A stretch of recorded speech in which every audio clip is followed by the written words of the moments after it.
Hello, അമ്മ മനസ്സിൻ്റെ പുതിയൊരു എപ്പിസോഡിലേക്ക് എല്ലാവർക്കും സ്വാഗതം. ചാനൽ ആദ്യമായിട്ട് കാണുന്നവരാണെങ്കിൽ ഒന്ന് സബ്സ്ക്രൈബ് ചെയ്തിട്ട് ലൈക്ക് ചെയ്യണേ. അപ്പോൾ ആരതിയുടെ കല്യാണം മുടങ്ങിയതൊന്നും അറിയാതെയാണ് ചന്ദ്രിക അങ്ങോട്ടേക്ക് വന്നിട്ടുണ്ടായിരുന്നത്. ചന്ദ്രിക വന്നപ്പോൾ എല്ലാവരും ദേഷ്യത്തോടെയാണ് പെരുമാറുന്നത്. ചന്ദ്രികയ്ക്കാണെങ്കിൽ കാര്യമൊന്നും മനസ്സിലാവുന്നില്ല. അവൾ ആരതിയോട് ചോദിക്കുന്നുണ്ട്, എന്താ ആരതി ഇവരെല്ലാവരും ഇങ്ങനെ സംസാരിക്കുന്നത്? ആരതി പൊട്ടിത്തെറിക്കുകയാണ്. എന്താ ചന്ദ്രിക, നിനക്കൊന്നും മനസ്സിലാവുന്നില്ല അല്ലേ? നീ ഒരുപാട് അഭിനയിക്കൊന്നും വേണ്ട. ചന്ദ്രിക ആകെ ഞെട്ടി നിൽക്കുകയാണ്.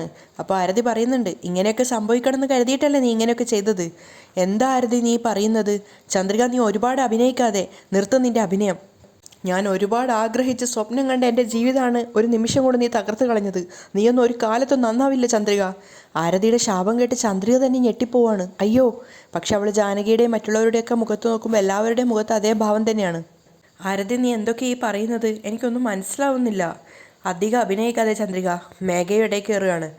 നീ ചെയ്ത കാര്യം ഇവിടെ എല്ലാവർക്കും മനസ്സിലായി. ചന്ദ്രിക ആകെ സങ്കടത്തോടെ എല്ലാവരെയും നോക്കുവാണ്. കാരണം അവൾക്ക് എന്നിട്ടും കാര്യം മനസ്സിലാവുന്നില്ല. അവസാനം അവൾ ജാനകിയോട് തന്നെ ചോദിക്കുന്നുണ്ട്, അമ്മായി ഇവരെല്ലാവരും എന്താ ഈ പറയുന്നത് അമ്മായി? അപ്പോൾ ജാനകിയാണ് പറയുന്നത്, നീ എന്തിനാ ആകാശിൻ്റെ അച്ഛന് കോൾ ചെയ്ത് വാസുദേവൻ ജ്യോതിയുടെ കൂടെയാണ് റിലേഷനിലുള്ളതെന്ന് പറഞ്ഞത്? അത് കേട്ടത് ചന്ദ്രിക ഞെട്ടി നിൽക്കുകയാണ്. എന്താ അമ്മായി ഈ പറയുന്നത്? ആകാശിൻ്റെ അച്ഛൻ ഞാനതിന് ഫോൺ ചെയ്യണം? സത്യമായിട്ടും അദ്ദേഹത്തിൻ്റെ നമ്പർ പോലും എനിക്കറിയില്ല. അതെ അതെ, അദ്ദേഹത്തിൻ്റെ നമ്പർ പോലും അറിയാതെയാണല്ലോ ഇത്ര കൃത്യമായിട്ട് നീ അദ്ദേഹത്തിന് ഫോൺ ചെയ്തത്. മേഘ വേഗം തന്നെ ഇടയിൽ കയറി സംസാരിക്കുകയാണ്. എല്ലാവരുടെയും സംശയം ചന്ദ്രികയിലേക്ക് തന്നെ നീളാൻ വേണ്ടി മേഘ ആവുന്നത്ര ശ്രമിക്കുന്നുണ്ടായിരുന്നു. ആദ്യം നീ നിൻ്റെ ഫോൺ താ എന്ന് പറഞ്ഞിട്ട് മേഘ ചന്ദ്രികയുടെ കയ്യിൽ നിന്ന് അവളുടെ ഫോൺ തട്ടി വാങ്ങിക്കുകയാണ്. ഇതിലെ കോൾ ഹിസ്റ്ററി നോക്കിയാൽ മനസ്സിലാവില്ലേ എന്ന് പറഞ്ഞിട്ട് മേഘ വേഗം തന്നെ അതിലെ കോൾ ഹിസ്റ്ററി എടുക്കുകയാണ്. അവൾ തന്നെ വിളിച്ച കോളായതുകൊണ്ട് പെട്ടെന്ന് തന്നെ അവൾക്ക് കണ്ടെത്താൻ സാധിക്കുന്നുണ്ട്. അതിനുശേഷം അന്തം വിട്ട് നിൽക്കുന്ന ചന്ദ്രികയ്ക്ക് നേരെ ഫോൺ കാണിച്ചു കൊടുത്തുകൊണ്ട് പറയാണ്, ഇതാ നോക്ക്, ഇതിൽ നീ അദ്ദേഹത്തെ ഫോൺ വിളിച്ചിട്ടുണ്ട്, 10 മിനിറ്റ് നേരെ സംസാരിച്ചിട്ടുമുണ്ട്. ചന്ദ്രികയ്ക്ക് മാത്രമായിരുന്നു അതൊരു പുതിയ അറിവ്. കാരണം ബാക്കി എല്ലാവർക്കും അറിയാവുന്ന കാര്യം തന്നെയാണ് ചന്ദ്രികയുടെ ഫോണിൽ നിന്നാണ് ആ കോള് പോയതെന്ന്.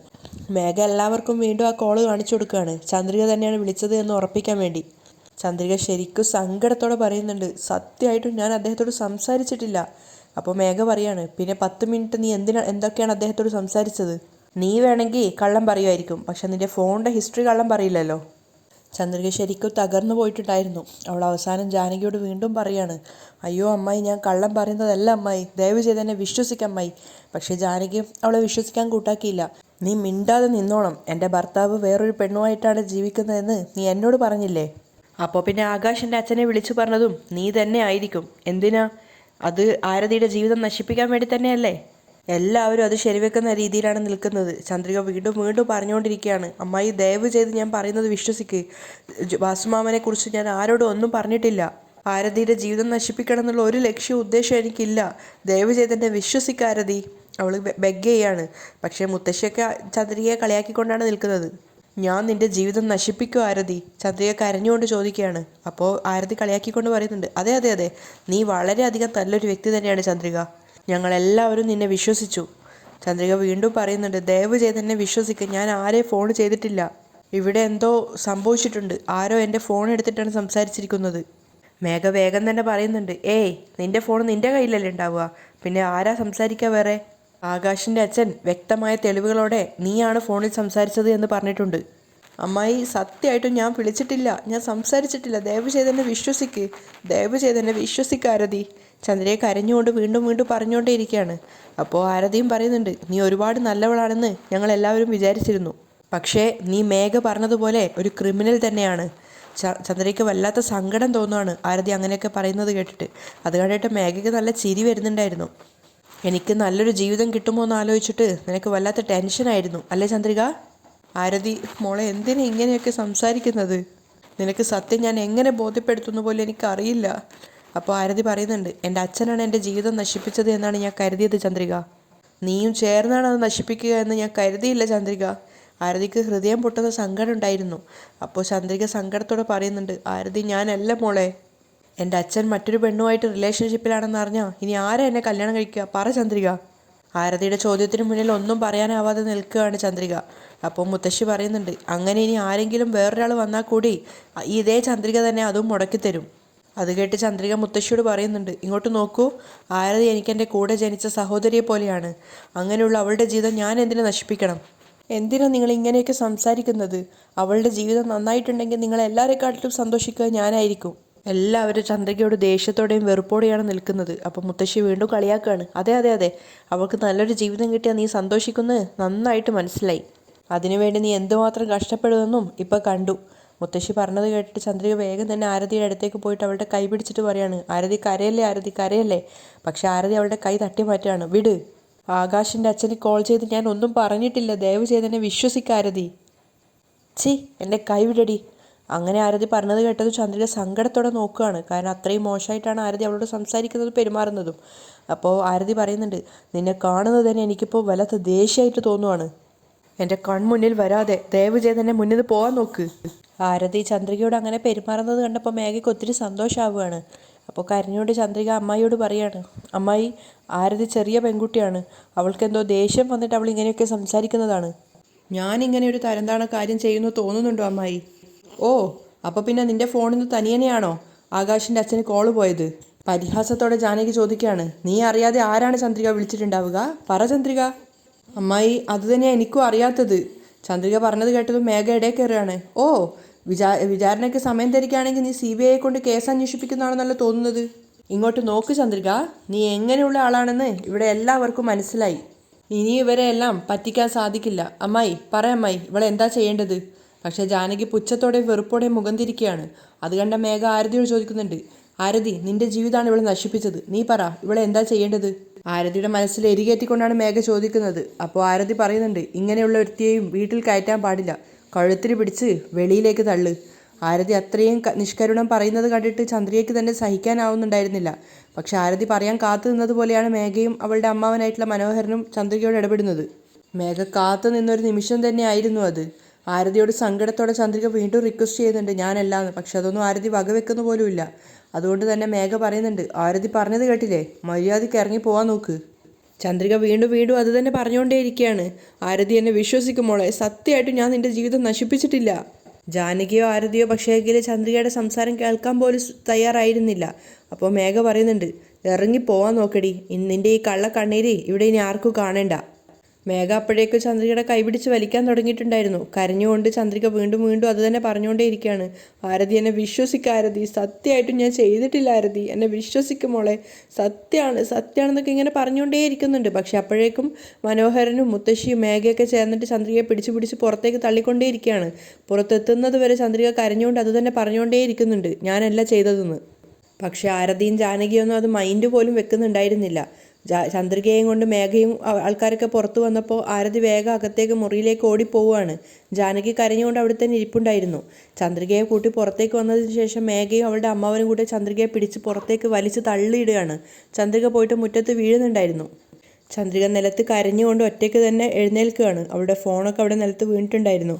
ചന്ദ്രിക എഴുന്നേറ്റിട്ട് കരഞ്ഞുകൊണ്ട് തന്നെ നിൽക്കുന്ന സമയത്ത് മേഘയും അവളുടെ മുത്തശ്ശിയും പറയാണ്, ഇറങ്ങിപ്പോടി. അപ്പോൾ ചന്ദ്രിക നിലത്ത് വീണ് കിടന്ന ഫോണും എടുത്തുകൊണ്ട് സങ്കടത്തോടെ അവിടുന്ന് പോവുകയാണ്.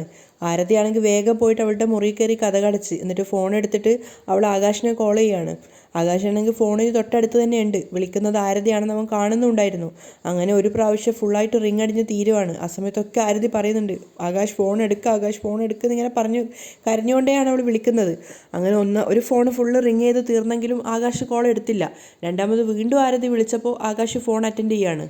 എന്താ ആകാശ്, എൻ്റെ ഫോൺ എന്താ ആകാശ് എടുക്കാത്തത്? എൻ്റെ അച്ഛൻ ചെയ്ത തെറ്റിന് എന്നെ എന്തിനാ ആകാശ് വേണ്ടാന്ന് പറയുന്നത്? ആരതി കരഞ്ഞുകൊണ്ട് ആകാശിൻ്റെ അടുത്ത് പൊട്ടിത്തെറിക്കുകയാണ്. അപ്പോൾ ആകാശിനോട് പറയുന്നുണ്ട്, പ്ലീസ് ആകാശ്, ദയവ് ചെയ്ത് നിൻ്റെ അച്ഛനെ ഒന്ന് കൺവിൻസ് ചെയ്യുക ആകാശ്. അപ്പോൾ ആകാശ് പറയാണ്, ആരതി, ഞാൻ എൻ്റെ അച്ഛൻ്റെ അടുത്ത് ഒരുപാട് സംസാരിച്ചു നോക്കി, പക്ഷെ അദ്ദേഹം കൺവിൻസ് ആകുമെന്ന് എനിക്ക് തോന്നുന്നില്ല. നിൻ്റെ അച്ഛൻ്റെ കാര്യം ഞങ്ങളുടെ കുടുംബക്കാർക്കിടയിലൊക്കെ ചർച്ചയാവുമെന്നും എല്ലാവരും അത് അറിയുമെന്നൊക്കെയാണ് അച്ഛൻ ഭയക്കുന്നത്. അയ്യോ ആകാശ്, അപ്പം നിൻ്റെ അച്ഛനെടുത്ത തീരുമാനമാണ് ശരിയെന്നാണ് നീ പറഞ്ഞു വരുന്നത്? ആരതിക്ക് ദേഷ്യം വരുന്നുണ്ടായിരുന്നു. എൻ്റെ അച്ഛൻ്റെ തീരുമാനം ശരിയാണെന്ന് ഞാൻ പറയുന്നില്ല, പക്ഷെ ഒരിക്കലും ആ തീരുമാനത്തെ മറികടന്ന് എനിക്കൊന്നും ചെയ്യാൻ സാധിക്കില്ല. ആകാശ് പറഞ്ഞത് കേട്ട് ആരതി വല്ലാതെ ഞെട്ടിയിട്ടുണ്ടായിരുന്നു. ആകാശ് കൈമലർത്തുന്ന രീതിയിലാണ് സംസാരിക്കുന്നത്. ആരതി വീണ്ടും അവനോട് യാചിക്കുകയാണ്, ആകാശ് അങ്ങനെ പറയല്ലേ ആകാശ്, എൻ്റെ ഭാഗത്ത് നിന്ന് ചിന്തിച്ചു നോക്ക് ആകാശ്, നീ ഇല്ലാതെ എനിക്ക് ജീവിക്കാൻ സാധിക്കില്ല ആകാശ്. എൻഗേജ്മെൻറ്റിന് ശേഷം നമ്മൾ രണ്ടുപേരും പരസ്പരം പ്രണയിക്കാൻ തുടങ്ങിയതല്ലേ, ഇപ്പോൾ കല്യാണം നടക്കില്ല എന്ന് പറഞ്ഞാൽ എനിക്കത് എങ്ങനെ സഹിക്കാൻ സാധിക്കും ആകാശ്? ദയവ് ചെയ്ത് അതൊന്ന് പറ. ഞാൻ നിന്നെ പ്രണയിച്ച പോലെ തന്നെയല്ലേ നീ എന്നെയും പ്രണയിച്ചത്. ഞാനില്ലാതെ നിനക്ക് ജീവിക്കാൻ സാധിക്കുമോ പറ? ആരതി അത്രയും ഹൃദയം പൊട്ടിയ സങ്കടത്തോടെയാണ് ചോദിക്കുന്നത്. കാരണം അവളെ കൊണ്ട് ആകാശില്ലാതെ ജീവിക്കാൻ സാധിക്കില്ലായിരുന്നു. അപ്പോൾ ആകാശ് സങ്കടത്തോടെ തന്നെ പറയുന്നുണ്ട്, ആരതി എനിക്ക് നിന്നോട് എന്താ പറയേണ്ടതെന്ന് അറിയില്ല. എനിക്ക് ദയവ് ചെയ്ത് നീ കുറച്ച് സമയം താ. ഞാൻ എൻ്റെ അച്ഛനോട് ഒന്നുകൂടെ സംസാരിക്കട്ടെ. അദ്ദേഹം സമ്മതിച്ചാൽ മാത്രമേ ഈ കല്യാണം നടക്കുള്ളൂ, ഇല്ലെങ്കിൽ നടക്കില്ല. ആകാശ് അവസാന തീരുമാനം എന്ന പോലെ പറയാണ്. അത് കേട്ട് ആരതി പൊട്ടിക്കരയുന്നുണ്ട്. അയ്യോ, എന്താ ആകാശ് മനസ്സിലാക്കാത്തത്? എൻ്റെ ജീവിതം നശിപ്പിക്കാൻ വേണ്ടിയിട്ടാണ് ചന്ദ്രിക നിൻ്റെ അച്ഛൻ്റെ അടുത്ത് ഈ കാര്യങ്ങളൊക്കെ പറഞ്ഞത്. ആകാശ് പ്ലീസ്, ആകാശ് നിൻ്റെ അച്ഛൻ്റെ അടുത്തൊന്ന് സംസാരിച്ച് നോക്ക് ആകാശ്, പ്ലീസ് ആകാശ്. ആരതി കെഞ്ചിക്കൊണ്ടാണ് സംസാരിക്കുന്നത്. ശരി, ഞാൻ സംസാരിച്ച് നോക്കാം എന്നും പറഞ്ഞ് ആകാശ് കോള് കട്ട് ചെയ്യാണ്. ആരതി പിന്നീട് ആകാശിനെ വിളിക്കുമ്പോഴേക്കും അവൻ്റെ കോള് കട്ടായിട്ടുണ്ടായിരുന്നു. ആരതി കട്ടായ ഫോണും കയ്യിൽ പിടിച്ചിട്ട് കരഞ്ഞുകൊണ്ടേ ഇരിക്കുകയാണ്. അവളുടെ വിധി ഓർത്തിട്ട് അവൾക്ക് തന്നെ സങ്കടം സഹിക്കാനാവുന്നുണ്ടായിരുന്നില്ല. ആകാശാണെങ്കിൽ ഒന്നും ചെയ്യാനാവാത്ത നിർവികാരതായമായ ഒരവസ്ഥയിലാണുള്ളത്. ചന്ദ്രിക വീട്ടിലെത്തിയിട്ട് അടുക്കളയിൽ ജോലി ചെയ്തുകൊണ്ടിരിക്കുകയാണ്. ആ സമയത്ത് വെള്ളം കളയാൻ വേണ്ടി പുറത്തു വന്നപ്പോഴാണ് സിദ്ധാർത്ഥ് കാറിൽ കയറി പോകുന്നത് അവൾ കാണുന്നത്. അപ്പോൾ അവൾ സിദ്ധു സർ എന്ന് വിളിക്കുന്നുണ്ട്. ഡോറ് തുറന്നപ്പോൾ സിദ്ധാർത്ഥ് വിളി കേട്ട് അങ്ങോട്ട് നോക്കുകയാണ്. ചന്ദ്രികയാണെന്ന് കണ്ടപ്പോൾ സിദ്ധാർത്ഥ് മൈൻഡ് വെക്കാതെ വേഗം കാറിൻ്റെ ഡോറ് തുറന്നിട്ട് കാർ ഓടിച്ചു പോകുന്നുണ്ട്. ചന്ദ്രിക പിന്നീന്ന് തന്നെ ഓടിപ്പോവാണ്. സിദ്ധു സാർ നിർത്ത് നിർത്ത് എന്നൊക്കെ പറഞ്ഞിട്ട്. പക്ഷേ സിദ്ധാർത്ഥ് കാറ് നിർത്തുന്നുണ്ടായിരുന്നില്ല. അവസാനം ഗേറ്റിനടുത്ത് എത്തിയപ്പോൾ ഗേറ്റ് അടച്ചിട്ടാണുള്ളത്. അപ്പോൾ അത് തുറക്കാൻ വേണ്ടിയിട്ട് സിദ്ധാർത്ഥ് കാർ അവിടെ നിർത്തിയിട്ട് പോയിട്ട് ഗേറ്റ് തുറക്കുകയാണ്. അപ്പോഴേക്കും ചന്ദ്രിക ഓടി വന്നിട്ട് സിദ്ധാർത്ഥിൻ്റെ കൈ പിടിച്ചിട്ട് അവനെ കാറിൽ കയറാതെ തടഞ്ഞു നിർത്തുന്നുണ്ട്. സർ നിൽക്ക് സർ, എന്താ സർ ഇത്രയധികം വിളിച്ചിട്ട് കേൾക്കാത്ത പോലെ മൈൻഡ് വെക്കാതെ പോകുന്നത്? സിദ്ധാർത്ഥ നല്ല ദേഷ്യത്തോടെയാണ് ചന്ദ്രികയെ നോക്കുന്നത്. അവ മറുപടിയൊന്നും പറയുന്നില്ല. ചന്ദ്രിക ചോദിക്കുന്നുണ്ട്, നിങ്ങളും എന്നെ വിശ്വസിക്കുന്നില്ലേ സർ? സിദ്ധാർത്ഥ മറുപടിയൊന്നും പറയാതെ കാറിൻ്റെ ഡോറ് വീണ്ടും തുറക്കാൻ പോവാണ്.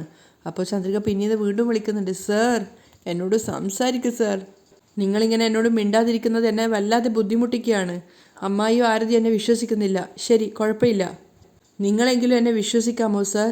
ചന്ദ്രിക പറഞ്ഞത് കേട്ടപ്പോൾ സിദ്ധാർത്ഥ മുഖം തിരിക്കുകയാണ്. അപ്പോൾ അവനും വിശ്വസിക്കുന്നില്ല എന്ന് ചന്ദ്രികയ്ക്ക് മനസ്സിലായി. അപ്പോൾ ചന്ദ്രിക പറയുന്നുണ്ട്, ഞാൻ സത്യമായിട്ടും ആകാശിൻ്റെ അച്ഛനെ ഫോൺ ചെയ്തിട്ട് ഈ കാര്യങ്ങളൊന്നും ഞാനല്ല പറഞ്ഞത്. ഞാൻ അറിയാതെ എൻ്റെ ഫോൺ എടുത്തിട്ട് ആരോ സംസാരിച്ചതാണ്. ഇതെങ്ങനെയാണ് സംഭവിച്ചതെന്ന് എനിക്ക് തന്നെ അറിയില്ല സർ. പ്ലീസ് സർ, എന്നെ വിശ്വസിക്കുന്നെന്ന് ഒരു പ്രാവശ്യമെങ്കിലും ഒന്ന് പറ സർ. പക്ഷെ സിദ്ധാർത്ഥ അങ്ങനെ പറയുന്നുണ്ടായിരുന്നില്ല. മാത്രമല്ല അവൻ്റെ മുഖത്ത് ദേഷ്യം അല്പം പോലും കുറഞ്ഞിട്ടില്ല. അത് കണ്ടപ്പോൾ ചന്ദ്രികയ്ക്ക് മനസ്സിലായി സിദ്ധാർത്ഥ അവളെ വിശ്വസിക്കുന്നില്ല എന്ന്. അപ്പോൾ സിദ്ധു അവളോട് പറയുന്നുണ്ട്, നോക്ക്, ഞാൻ നിന്നെ വിശ്വസിക്കുന്നതോ വിശ്വസിക്കാത്തതോ അല്ല ഇവിടുത്തെ വിഷയം. നിൻ്റെ ഫോണിൽ നിന്നാണ് ആകാശിൻ്റെ അച്ഛന് കോള് പോയത്. നീയാണ് ഫോണിൽ സംസാരിച്ചതെന്ന് അദ്ദേഹം തെളിവോടുകൂടിയാണ് പറയുന്നതും. അത് നീയല്ല എന്ന് നീ തെളിയിക്കുന്നത് വരെ ഇവിടെ എല്ലാവരും വിശ്വസിക്കുന്നത് നീ തന്നെയാണ് അത് ചെയ്തത് എന്നാണ്. പിന്നീട് ചന്ദ്രികയോട് കൂടുതലായിട്ട് സംസാരിക്കാൻ നിൽക്കാതെ ഡോറ് തുറന്ന് സിദ്ധു കാറിലേക്ക് കയറുകയാണ്. ചന്ദ്രിക പിന്നെ ഇങ്ങനെ പറഞ്ഞുകൊണ്ടേ ഇരിക്കുന്നുണ്ട്, സർ പ്ലീസ് സർ, നിങ്ങൾ പോലും എന്നെ വിശ്വസിക്കുന്നില്ലെങ്കിൽ പിന്നെ എങ്ങനെയാ സർ? സർ സർ ചന്ദ്രിക കുറേ പിന്നീന്ന് വിളിച്ചെങ്കിലും സിദ്ധാർത്ഥ മൈൻഡ് വെക്കാതെ അവിടുന്ന് കാറെടുത്ത് പോവാണ്. അപ്പോൾ ചന്ദ്രിക സ്വയം പറയുന്നുണ്ട്, എൻ്റെ ദൈവമേ, ഞാനിത് എങ്ങനെയാണെന്ന് എല്ലാവരുടെ മുന്നിൽ തെളിയിക്കുക ഞാനല്ല എന്നുള്ളത്. ചന്ദ്രിക സങ്കടത്തോടു കൂടി തിരിച്ച് വീട്ടിലേക്ക് നടക്കുകയാണ്. അരിയിടാൻ വേണ്ടിയിട്ട് അവൾ എടുത്തു വെച്ചിട്ടുണ്ടെങ്കിലും അവൾ അതിലൊന്നും അല്ല ശ്രദ്ധിക്കുന്നത്. അവൾ സിദ്ധാർത്ഥ അവളെ വകവെക്കാതെ പോയതും ഒരുപാട് പ്രശ്നങ്ങൾ തൻ്റെ മേലിൽ വന്നുകൊണ്ടിരിക്കുന്നതൊക്കെയാണ് അവളിങ്ങനെ ആലോചിച്ചുകൊണ്ടിരിക്കുന്നത്. അപ്പോഴേക്കും പുറത്തേക്ക് പോയിട്ടുണ്ടായിരുന്ന മഹേന്ദ്രയും ലക്ഷ്മി അകത്തേക്ക് വന്നിട്ടുണ്ടായിരുന്നു. അപ്പോൾ അവരാണെങ്കിൽ ക്ഷീണിച്ചിട്ടാണ് വന്നത്. ചന്ദ്രിക ഏതോ ലോകത്താണുള്ളത്. ചന്ദ്രികയെ വിളിച്ചിട്ട് മഹേന്ദ്രൻ പറയുന്നുണ്ട്, ചന്ദ്രിക മോളെ വല്ലാതെ ദാഹിക്കുന്നു, കുറച്ച് വെള്ളം എടുക്ക്. അപ്പോൾ ചന്ദ്രിക സ്വപ്ന ലോകത്ത് നിന്ന് എഴുന്നേൽക്കുകയാണ്. അച്ഛന് കുടിക്കാനുള്ള വെള്ളം എടുത്തു കൊടുത്തെങ്കിലും ചന്ദ്രികയുടെ മുഖത്ത് ഒട്ടും തെളിച്ചുണ്ടായിരുന്നില്ല. അത് മനസ്സിലാക്കിയിട്ടെന്നോണം തന്നെയാണ് മഹേന്ദ്രൻ ലക്ഷ്മിയെ നിൽക്കുന്നത്. വെള്ളം കുടിച്ചതിന് ശേഷം മഹേന്ദ്രൻ ആ ചോദിക്കുന്നുമുണ്ട്, എന്താ മോളെ, എന്താ നിന്റെ മുഖമൊക്കെ വല്ലാതിരിക്കുന്നത്? ഏയ് ഒന്നുമില്ല അച്ഛാ. ചന്ദ്രിക ഗ്ലാസ് വാങ്ങിച്ച് തിരിച്ചു നടക്കുമ്പോൾ പറയാണ്. അപ്പോൾ മഹേന്ദ്രൻ വീണ്ടും പറയുന്നുണ്ട്, ഏയ് നിന്റെ മുഖം കണ്ടാൽ തന്നെ അറിയാം എന്തോ പ്രശ്നമുണ്ടെന്ന്, പറ.